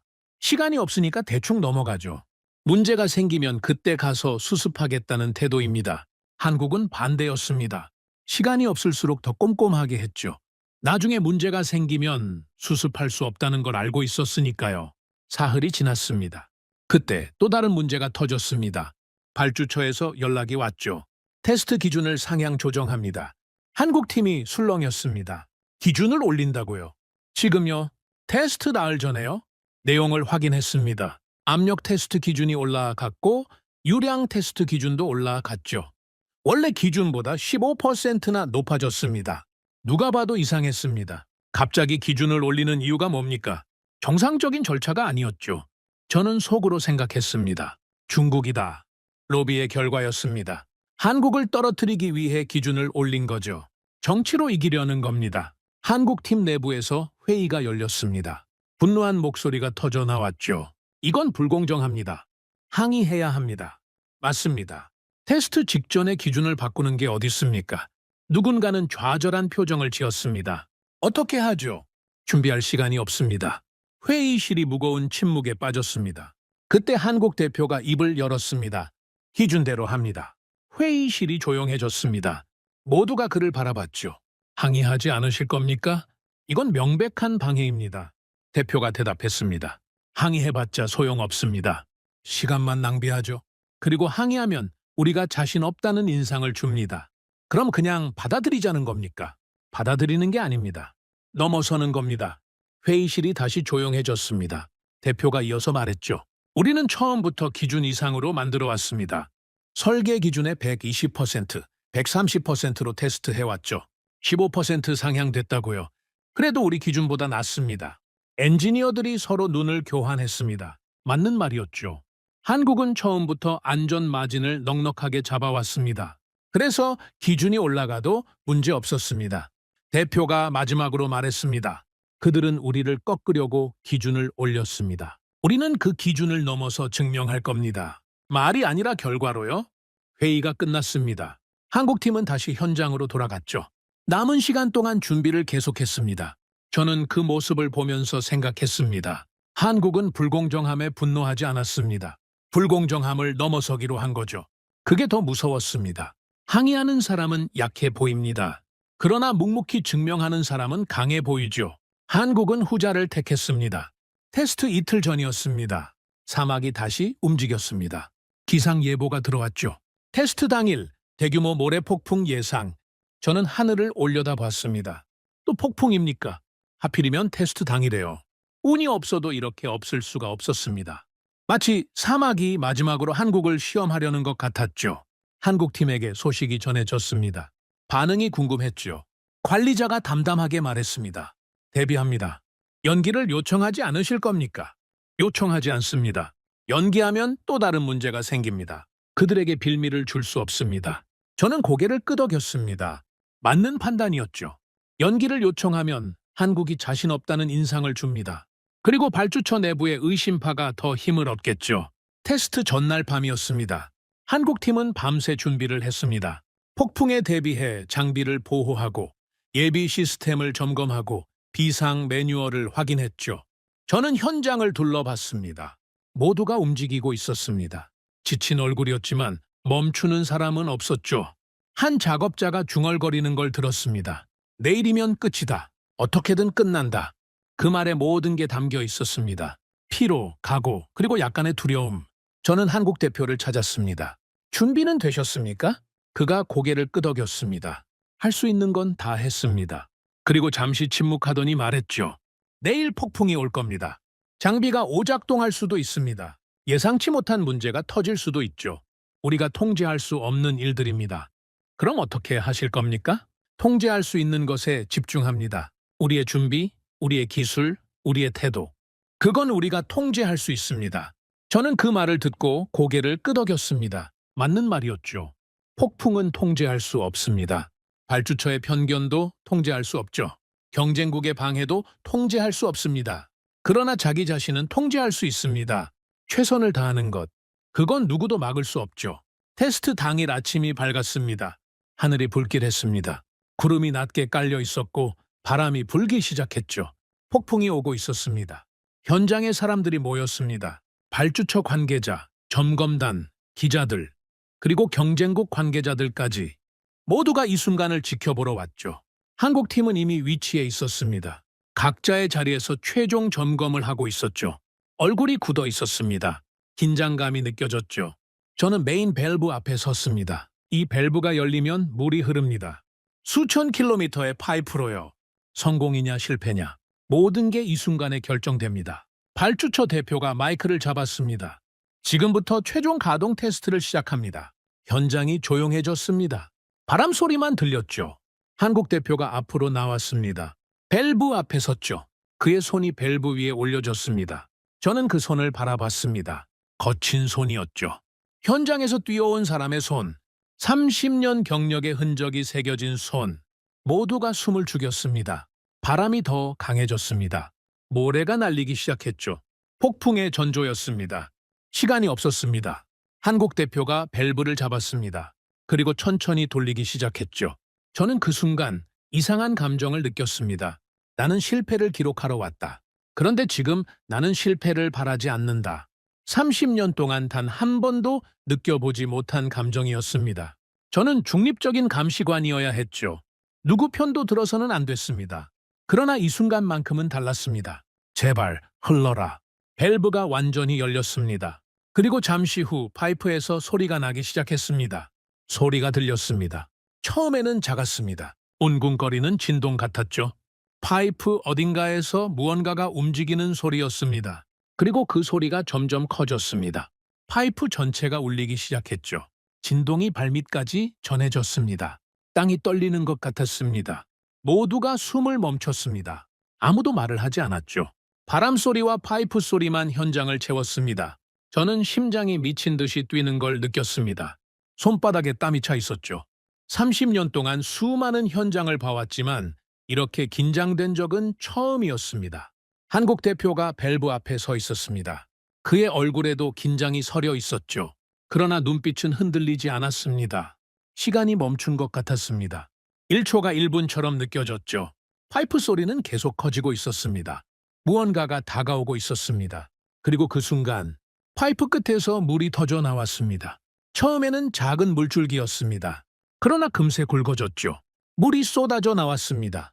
끊기지 않고 멈추지 않고 꾸준히 현장에서 탄성이 터져 나왔습니다. 누군가는 소리를 질렀습니다. 누군가는 박수를 쳤죠. 누군가는 그 자리에 주저앉았습니다. 저는 움직일 수가 없었습니다. 그냥 서서 물을 바라봤죠. 사막 한가운데서 물이 흐르고 있었습니다. 불가능하다고 했던 일이 눈앞에서 벌어지고 있었죠. 세계가 포기했던 프로젝트가 완성되고 있었습니다. 한국 팀원들이 하나둘 모여들었습니다. 그들의 얼굴에 눈물이 흐르고 있었죠. 웃으면서 울고 있었습니다. 서로 껴안고 등을 두드리고 악수를 나눴습니다. 몇 달 동안 쌓였던 긴장과 피로가 한꺼번에 터져 나오는 것 같았습니다. 그때 현지 주민들이 다가왔습니다. 그들은 멀찍이 서 지켜보고 있었죠. 테스트가 진행되는 동안 조용히 서 있었습니다. 그런데 물이 흐르기 시작하자 천천히 걸어왔습니다. 한 노인이 앞으로 나왔습니다. 주름진 얼굴, 햇볕에 그을린 피부. 평생을 이 사막에서 살아온 사람이었죠. 그가 물 앞에 섰습니다. 그리고 천천히 손을 내밀었습니다. 손끝이 물에 닿았습니다. 그 순간 노인의 눈에서 눈물이 흘러내렸습니다. 아무 말도 하지 않았습니다. 그냥 물을 만지며 울었죠. 주변의 다른 주민들도 하나둘 다가왔습니다. 아이들이 뛰어왔죠. 물에 손을 담그고 얼굴에 물을 끼얹고 웃음을 터뜨렸습니다. 저는 그 광경을 보면서 가슴이 먹먹해졌습니다. 이 사람들에게 물은 그냥 물이 아니었습니다. 생명이었죠. 희망이었습니다. 평생 꿈꿔왔지만 불가능하다고 생각했던 것이었습니다. 그런데 지금 그 물이 눈앞에서 흐르고 있었습니다. 한국 팀원 중 한 명이 그 광경을 보다가 고개를 돌렸습니다. 울음을 참으려는 것 같았죠. 그러나 참을 수 없었습니다. 어깨가 떨리고 있었습니다. 저는 그때 깨달았습니다. 그 물은 사막을 적시기 전에 사람의 마음을 적셨다. 저는 그 광경을 지켜봤습니다. 그리고 이상한 감정을 느꼈죠. 목이 메었습니다. 30년 동안 실패만 기록해온 사람이었습니다. 무너지는 현장, 도망치는 기업, 좌절하는 사람들. 그것만 봐왔죠. 성공을 목격한 적이 없었습니다. 그런데 지금 눈앞에서 성공이 벌어지고 있었습니다. 물이 계속 흘렀습니다. 멈추지 않았죠. 파이프 끝에서 쏟아지는 물은 사막의 모래를 적시고 있었습니다. 저는 그 물을 바라보면서 생각했습니다. 저건 그냥 물이 아니다. 증거다. 한국이 해냈다는 증거. 불가능을 가능으로 바꿨다는 증거. 세계의 조롱을 이겨냈다는 증거. 테스트가 계속됐습니다. 압력 측정이 시작됐죠. 모든 구간의 압력이 안정적이었습니다. 설계 기준을 초과하는 압력에서도 문제가 없었죠. 유량 측정이 이루어졌습니다. 예상치를 웃도는 수치였죠. 물이 막힘없이 흐르고 있었습니다. 가장 중요한 측정이 남아 있었습니다. 누수율. 수천 킬로미터의 파이프입니다. 어딘가에서 물이 새면 끝이죠. 아무리 잘 만들어도 연결 부위에서 문제가 생길 수 있습니다. 그래서 누수율이 가장 중요한 지표였습니다. 측정 결과가 나왔습니다. 엔지니어가 숫자를 읽었죠. 누수율 0.01% 미만. 현장이 다시 술렁였습니다. 0.01%요. 사실상 0이었습니다. 발주처 관계자가 믿기 어렵다는 표정을 지었죠. 다시 측정해 주십시오. 엔지니어가 다시 측정했습니다. 결과는 같았죠. 누수율 0.01% 미만. 확인됐습니다. 현장에서 다시 환호가 터졌습니다. 저는 그 숫자를 메모장에 적었습니다. 손이 떨렸죠. 이런 숫자는 처음 봤습니다. 이 정도 규모의 프로젝트에서 이런 누수율은 불가능에 가깝습니다. 수천 킬로미터입니다. 연결 부위가 몇 개인지 셀 수도 없죠. 그 모든 연결이 완벽하게 이루어져야만 이 숫자가 나옵니다. 단 하나라도 문제가 있으면 불가능한 결과입니다. 그런데 한국이 해낸 겁니다. 신뢰가 숫자로 증명되는 순간을 나는 처음 봤습니다. 발주처 대표가 앞으로 나왔습니다. 마이크를 잡았죠. 결과를 확인했습니다. 모든 기준을 통과했습니다. 아니, 기준을 초과했습니다. 그가 잠시 말을 멈췄습니다. 그리고 한국 대표를 바라봤죠. 이건 공사가 아닙니다. 유산입니다. 그 한마디가 현장을 눌렀습니다. 유산. 그게 맞는 표현이었죠. 한국이 남긴 건 파이프가 아니었습니다. 역사였습니다. 테스트가 끝났습니다. 공식적으로 성공이 선언됐죠. 발주처와 한국팀이 악수를 나눴습니다. 카메라 플래시가 터졌죠. 역사적인 순간이 기록되고 있었습니다. 저는 한 발 물러서서 그 광경을 바라봤습니다. 한국팀은 여전히 담담했습니다. 물론 기뻐하고 있었죠. 그러나 과하게 들뜨지는 않았습니다. 마치 당연한 결과라는 듯이요.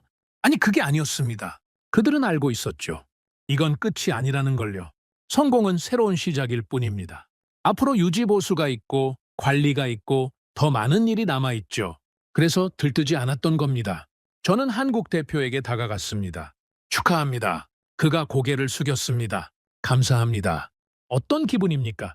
그가 잠시 생각하더니 대답했죠. 아직 실감이 안 납니다.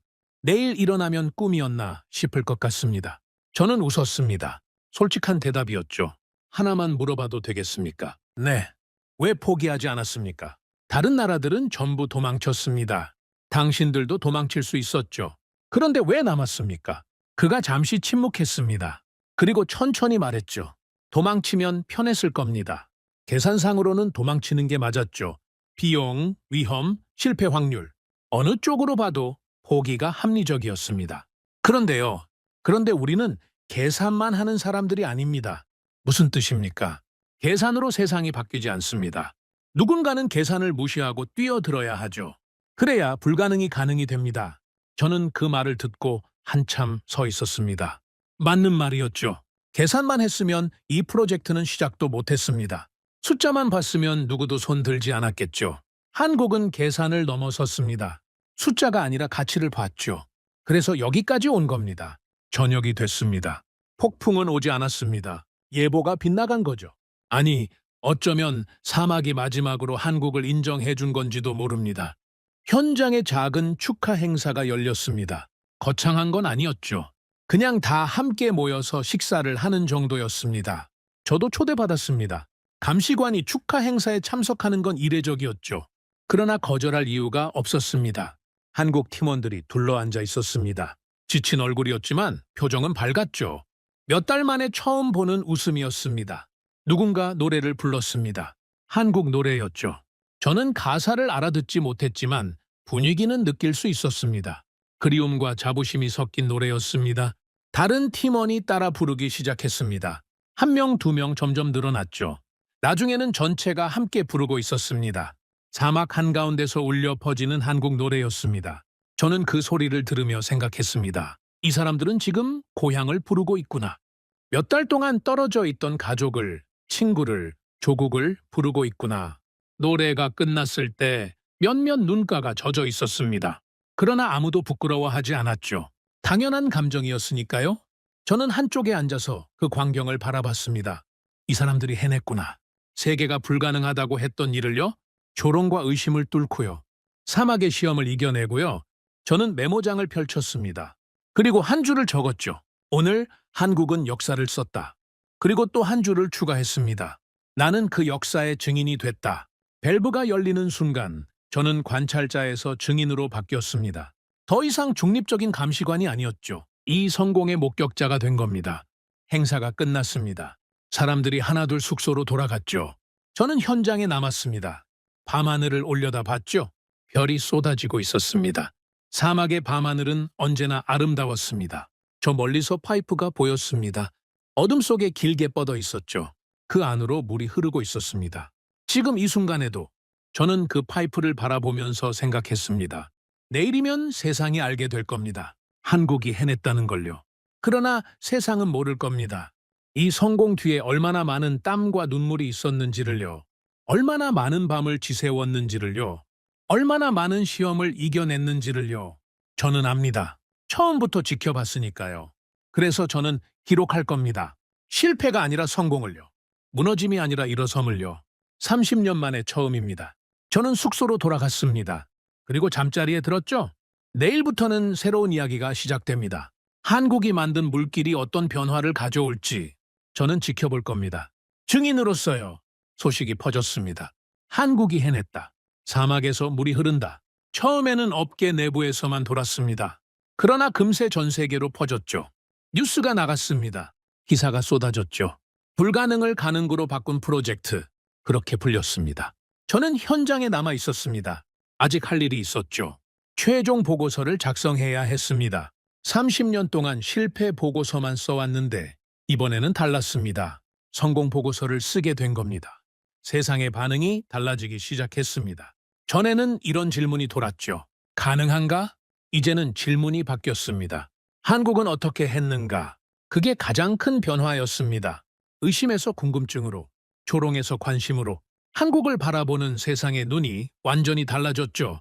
각국에서 문의가 쏟아졌습니다. 어떤 기술을 썼는지, 어떤 시스템을 구축했는지, 어떻게 사막에서 버텼는지 모두가 알고 싶어 했죠. 저는 그 변화를 지켜보면서 씁쓸하게 웃었습니다. 처음에 뭐라고 했습니까? 한국이 뭘 할 수 있겠냐고요. 가성비 하천국이라고요. 싸게만 한다고요. 이제는 아무도 그런 말을 하지 않았습니다. 조롱이 역전됐습니다. 처음에 도망쳤던 나라들이 있었죠. 영국, 프랑스, 러시아. 그들은 불가능하다며 돌아섰습니다. 미친 프로젝트라고 했죠. 이제 그들은 다른 말을 하고 있었습니다. 왜 우리가 못했지? 그 질문이 그들 내부에서 돌기 시작했습니다. 기술이 없어서가 아니었죠. 자본이 없어서도 아니었습니다. 그들에게는 전부 있었습니다. 한국보다 더 많이 가지고 있었죠. 그런데 왜 못했을까요? 각오가 없었기 때문입니다. 계산만 했기 때문이죠. 숫자가 안 맞으니까 포기했습니다. 합리적인 판단이라고 생각했죠. 그러나 합리적인 판단만으로는 역사를 바꿀 수 없습니다. 한국은 달랐습니다. 계산을 넘어섰죠. 숫자가 아니라 가치를 봤습니다. 그래서 해낸 겁니다. 경쟁국 내부 보고서에 이런 문장이 등장했다고 합니다. 한국 방식 분석 필요. 저는 그 소식을 듣고 고개를 끄덕였습니다. 이제야 정신을 차린 거죠. 늦었지만 안 하는 것보단 낫습니다. 그런데 한국의 반응이 의외였습니다. 보통 승자는 벽을 칩니다. 자기만의 영역을 만들죠. 기술을 독점하고 노하우를 숨기고 경쟁자가 따라오지 못하게 합니다. 당연한 거 아닙니까? 힘들게 얻은 걸 왜 나눠줍니까? 그런데 한국은 달랐습니다. 문을 열었습니다. 기술을 공개했습니다. 시스템을 설명했습니다. 현장 운영 노하우까지 공유했죠. 배우고 싶다는 나라들에게 문을 열어줬습니다. 저는 한국 대표에게 물었습니다. 왜 공유합니까? 힘들게 얻은 기술인데요. 독점하면 더 많은 이익을 얻을 수 있지 않습니까? 그가 잠시 생각하더니 대답했습니다. 이 프로젝트의 목적이 뭐였습니까? 물을 공급하는 거죠. 맞습니다. 사막에 사는 사람들에게 물을 주는 겁니다. 그게 목적이었죠. 한국의 이익이 목적이 아니었습니다. 그가 이어서 말했습니다. 우리가 기술을 독점하면 어떻게 됩니까? 다른 곳에서 같은 문제가 생겼을 때 우리만 할 수 있게 되죠. 그러면 비용이 올라갑니다. 시간도 오래 걸리고요. 결국 피해는 물이 필요한 사람들에게 돌아갑니다. 저는 그 말을 듣고 할 말을 잃었습니다. 그가 마지막으로 덧붙였죠. 기술은 나눌수록 커집니다. 숨기면 죽어요. 우리가 공유하면 다른 나라들도 발전하고 결국 전체가 좋아지죠. 그게 진짜 승리입니다. 저는 그 순간 깨달았습니다. 한국은 이겼지만 독점하지 않았습니다. 그게 진짜 강함이었죠. 약한 사람이 이기면 움켜쥡니다. 빼앗길까봐 두려우니까요. 그러나 강한 사람은 나눕니다. 나눠도 줄어들지 않는다는 걸 아니까요. 현지의 변화가 시작됐습니다. 물이 흐르자 모든 게 달라졌습니다. 사막에 농지가 생겼습니다. 불가능하다고 생각했던 일이죠. 모래밭에서 뭐가 자라겠습니까? 그런데 물이 있으니까 가능해졌습니다. 처음에는 작은 규모였습니다. 시험 재배 수준이었죠. 그런데 성공했습니다. 작물이 자랐습니다. 사막 한가운데서요. 소식이 퍼지자 더 많은 사람들이 모였습니다. 농지가 늘어났죠. 마을이 생겼습니다. 사람들이 정착하기 시작했습니다. 물 부족이 사라졌습니다. 예전에는 물을 구하러 몇 시간씩 걸어야 했습니다. 아이들이 학교 대신 물을 기르러 갔죠. 여자들은 새벽부터 물동이를 이고 다녔습니다. 이제는 아닙니다. 물이 있으니까요. 아이들은 학교에 갑니다. 여자들은 다른 일을 할 수 있게 됐죠. 삶이 바뀌었습니다. 저는 현지 마을을 방문했습니다. 직접 보고 싶었죠. 한 여인이 수도꼭지를 틀었습니다. 물이 나왔죠. 그녀는 그 물을 받아 아이의 얼굴을 씻겼습니다. 그녀가 저를 보며 말했습니다. 예전에는 꿈도 못 꿨어요. 이렇게 쉽게 물을 쓸 수 있을 거라고는요. 저는 아무 말도 할 수 없었습니다. 목이 메었죠. 이게 한국이 한 일입니다. 파이프를 깔았을 뿐이라고요. 아닙니다. 삶을 바꾼 겁니다. 희망을 준 겁니다. 불가능하다고 생각했던 미래를 가능하게 만든 겁니다. 사람들의 언어가 바뀌었습니다. 예전에는 이렇게 말했죠. 언젠가 물이 올 거야? 언젠가 나아질 거야. 언젠가. 이제는 다르게 말합니다. 이제는 물이 있어. 이제는 농사를 지을 수 있어. 이제는 아이들이 학교에 가. 언젠가에서 이제는으로. 그 변화가 한국이 만든 겁니다. 시간이 흘렀습니다. 저는 보고서를 마무리하고 현장을 떠날 준비를 했습니다. 몇 달 동안 머물렀던 곳이었죠. 떠나려니 이상한 기분이었습니다. 마지막으로 현장을 둘러봤습니다. 파이프가 사막을 가로지르고 있었죠. 그 안으로 물이 흐르고 있었습니다. 24시간 멈추지 않고 한국팀은 이미 대부분 떠났습니다. 일부 인원만 남아 유지보수를 담당하고 있었죠. 그들은 여전히 묵묵히 일하고 있었습니다. 성공 후에도 달라지지 않았습니다. 저는 한국 대표를 마지막으로 만났습니다. 그도 곧 떠날 예정이었죠. 수고하셨습니다. 그가 고개를 숙였습니다. 감사합니다. 당신도요? 저는 웃었습니다. 저는 지켜보기만 했는데요. 그가 말했습니다. 지켜보는 것도 중요합니다. 누군가는 기록해야 하니까요. 당신이 쓴 보고서가 나중에 다른 사람들에게 도움이 될 겁니다. 저는 고개를 끄덕였습니다. 그가 마지막으로 물었습니다. 이번 프로젝트가 어땠습니까? 30년 경력에서요. 저는 잠시 생각했습니다. 그리고 솔직하게 대답했죠. 처음입니다. 성공을 목격한 건요. 그가 미소 지었습니다. 앞으로 더 많이 보시게 될 겁니다. 저는 그 말이 빈말이 아니라고 느꼈습니다. 한국이 이번에 보여준 건 시작일 뿐이었죠. 앞으로 더 많은 일들이 벌어질 겁니다. 현장을 떠났습니다. 비행기를 타고 돌아가는 길, 창문 밖으로 사막이 보였습니다. 끝없이 펼쳐진 모래, 그 어딘가에 파이프가 묻혀 있었죠. 그 안으로 물이 흐르고 있었습니다. 저는 메모장을 펼쳤습니다. 마지막 정리를 하려고요. 30년 동안 저는 실패를 기록해왔습니다. 무너진 현장, 도망친 기업, 좌절한 사람들. 그것만 봐왔죠. 인간의 한계, 자연의 힘, 욕심의 결말, 그런 것들을요. 저는 냉소적이었습니다. 현실주의자였죠. 희망 같은 건 믿지 않았습니다. 사막은 결국 인간을 이긴다. 그게 제 결론이었습니다. 그런데 한국이 그 결론을 뒤집었습니다. 그들은 사막을 이기려 하지 않았습니다. 대신 이해하려 했죠. 싸우지 않고 공존했습니다. 그래서 살아남았습니다. 세상에는 변하지 않는 것들이 있습니다. 정치는 사라집니다. 오늘의 권력자가 내일 감옥에 갈 수도 있죠. 정권은 바뀝니다. 영원한 정권은 없습니다. 분쟁은 반복됩니다. 평화가 와도 다시 갈등이 생기죠. 그러나 한국이 만든 물길은 남아 있습니다. 정치가 바뀌어도 물은 흐릅니다. 정권이 바뀌어도 물은 흐르죠. 분쟁이 일어나도 물은 흐릅니다. 파이프는 땅 아래 묻혀 있고 그 안에 물은 멈추지 않습니다. 그게 한국이 남긴 것입니다. 기술은 중립입니다. 누가 써도 같은 결과가 나오죠. 도구일 뿐입니다. 그러나 태도는 다릅니다. 태도는 선택입니다. 어떤 자세로 임하느냐, 어떤 가치를 추구하느냐. 그건 사람마다 다르죠. 한국의 기술은 다른 나라도 배울 수 있습니다. 시간이 걸리겠지만 가능하죠. 그러나 한국의 태도는 쉽게 배울 수 없습니다. 포기하지 않는 태도, 끝까지 책임지는 태도, 이겨도 독점하지 않는 태도. 그건 하루아침에 만들어지지 않습니다. 수십 년, 어쩌면 수백 년의 역사가 만든 겁니다. 저는 이제 확신합니다. 한국은 공사를 한 것이 아닙니다. 기준을 바꿔놓았습니다. 불가능의 기준, 성공의 기준, 책임의 기준. 전부 바꿔놨죠. 이제 세상은 다른 눈으로 볼 겁니다. 한국이 해냈으니까 다른 곳에서도 가능하다고요. 저는 메모장을 덮었습니다. 비행기가 구름 위로 올라갔습니다.